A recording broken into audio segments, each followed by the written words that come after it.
Vote গণনা শেষ হওয়ার আগেই হার স্বীকার করেছিলেন দিলীপ ঘোষ। এবার তার মুখে শোনা গেল চক্রান্তের কথা।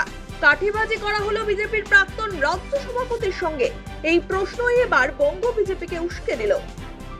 বুধবার সকালে ইকো পার্কে প্রাতঃ ভ্রমণে গিয়েছিলেন দিলীপ ঘোষ। সেখানেই সাংবাদিকদের মুখোমুখি হয়ে দল ও নিজের হারের প্রসঙ্গ উঠে আসে। 2021 সালের পরে বঙ্গ বিজেপির আর কোনো অগ্রগতি তেমন নেই, এই কথা সাফ জানিয়ে দেন দিলীপ ঘোষ। মেদিনীপুর লোকসভা কেন্দ্র থেকে তিনি জয়ী সাংসদ ছিলেন। এবারও সেই আসনে আগে থেকেই জনসংযোগ করেছিলেন তিনি, কিন্তু শেষ মুহূর্তে দিলীপ ঘোষকে বর্ধমান দুর্গাপুর লোকসভা কেন্দ্রে পাঠানো হয়।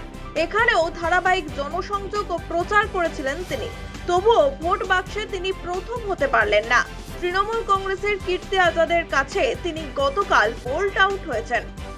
দিলীপ ঘোষ কি চক্রান্তের শিকার? সেই প্রশ্ন ঘুরে ফিরে আবার উঠেছে, কারণ একসময় রাজ্য সভাপতির পদ থেকে তার নাম কাটা যায়। বঙ্গ বিজেপির রাজনীতিতে তাকে তেমন ভাবে পাওয়া যায় না। এরপর আসন বদল, সব শেষে লোকসভা নির্বাচনে হার।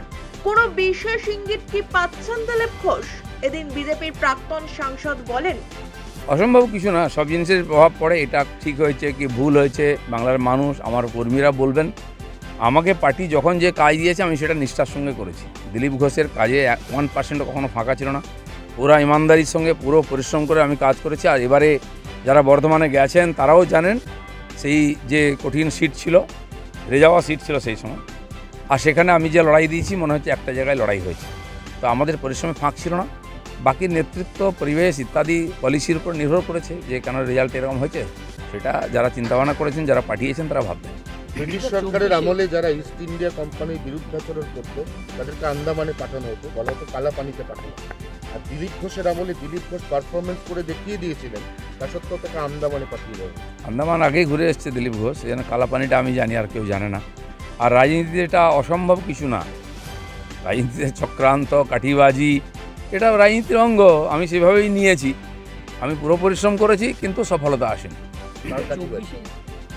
রাজনীতিতে যা হয় সবাই কাঠি নিয়ে ঘুরতে থাকে। 2021 সালের বাংলা থেকে 18টি লোকসভা আসন জিতেছিল বিজেপি। 38% ভোট তারা পেয়েছিল।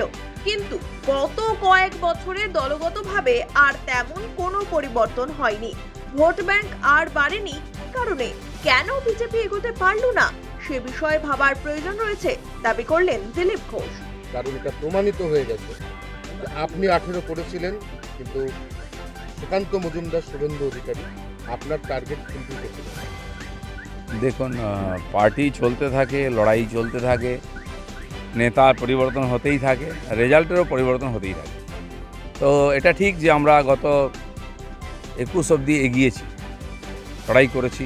বহু কর্মী শহীদ হয়েছেন, ঘর ছাড়া হয়েছেন, বাড়ি ভাঙা হয়েছে, পরিবারে অশান্তি হয়েছে পার্টি করার জন্য। 250 কর্মীকে বলিদান দিতে হয়েছে। তার পরিণামে আমরা 18 সাংসদ এবং 77 MLA পেয়েছিলাম। কিন্তু যে কোনো কারণে হোক ওইখানে আমাদের গ্রোথটা আটকে গেছে।